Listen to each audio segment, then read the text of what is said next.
আমাদের শিল্পীরা যদি না খেয়ে মরে যায় তাহলে অনন্ত জলিল 500 ছবি বানালে আমার কি আসে যায়।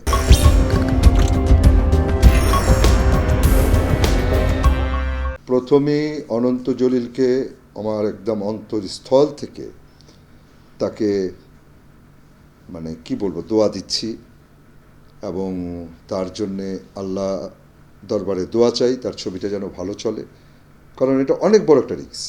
120 কোটি টাকা দিয়ে একটা ছবি বানানো,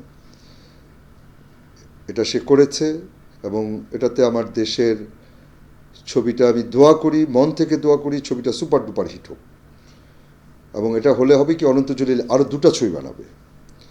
আর আমি চাই অনন্ত জলিল যেমন ছবি বানিয়েছে এরকম বাংলাদেশে আরও অনেক ধনী আছে, সবাই যদি এগিয়ে আসে তাহলে আমাদের চলচ্চিত্র আবার দাঁড়িয়ে যাবে, আবার সুদিন আসবে। আর এখন অনন্ত জলিল যেটা চিন্তা করেছে যে ইরানের সাথে মিলে বাংলাদেশ একটা ছবি বানানো, ঠিক এভাবেই করতে হবে, ইন্টারন্যাশনাল ছবি বানাতে হবে, তাহলে আমাদের দেশের চলচ্চিত্র আবার দাঁড়িয়ে যাবে। ইন্টারন্যাশনাল না হোক, দেশের ছবি সুন্দর গল্প দিয়ে ছবি বানানো হোক, ছবি চলবে। কেন চলবে না? আমাদের দর্শকের কিছু দেখার মতো কিছু নেই তো বাংলাদেশে এখন, এই একমাত্র ছবিটাই তো আছে। এটা ভালো যখন বানাবে, যে যত ভালো বানাবে অবশ্যই সেটা চলবে। এখন আপনার গল্প নেই, কিছু নেই, আপনি বলছেন আপনার ছবি চলে না, তো গল্প না থাকলে ছবি চলবে নাকি?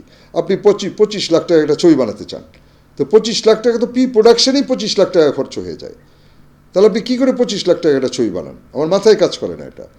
আপনাকে ছবি বানাতে হলে মাথায় অন্তত রাখতে হবে যে 1 থেকে 1.5 কোটি টাকা একটা ছবি বানাতে লাগবে, ভালো ছবি বানাতে হলে, তাহলে ছবি চলবে। এবং গল্পের দিকে গল্পটাকে হিরো বানাতে হবে, হিরো বেজও নয়, হিরোইন বেজও নয়, গল্প বেস ছবি। আমাদের শিল্পীরা যদি না খেয়ে মরে যায় তাহলে অনন্ত জলিল 500 ছবি বানালে আমার কি আসে যায়, বা আমার শিল্পীদেরই বা কি আসে যায়, তাই না? এখানে একটা ভাগ করে নেওয়া উচিত, যেমন অর্ধেক বাংলাদেশের শিল্পী, অর্ধেক বাইরের শিল্পী। এভাবে হলে দুই দেশের কথাও আদান প্রদান হবে, শিল্পীদের জিনিসগুলো আদান প্রদান হবে এবং আমাদের শিল্পীরাও বেঁচে থাকবে। এটা আমি আশা করি এর পরবর্তী ছবিতে যেন অনন্ত জলিল এটা করে। আর যদি না করে ভাই সেটা তার ইচ্ছা, তার ছবি সে বানাবে, সে কিভাবে চালাবে এটা আমার জানার কোনো প্রয়োজন নাই, তাই না? কিন্তু পরবর্তী সময় যদি সে আমাদের দেশের অর্ধেক শিল্পী না নেয় তাহলে আমি তাকে খুব দেশপ্রেমিক বলে মনে করব না। আমি আল্লাহর দরবারে দোয়া করি অনন্ত জলিলের ছবিটা প্রচণ্ডভাবে ভালো চলুক এবং সে তার টাকাটা ঘরে ফিরুক। সংবাদ, ফিচার ও অনুষ্ঠানের জন্য ভিজিট করুন সংবাদ প্রকাশের ওয়েবসাইট এবং যুক্ত থাকুন ফেসবুক পেজ ও ইউটিউব চ্যানেলের সঙ্গে।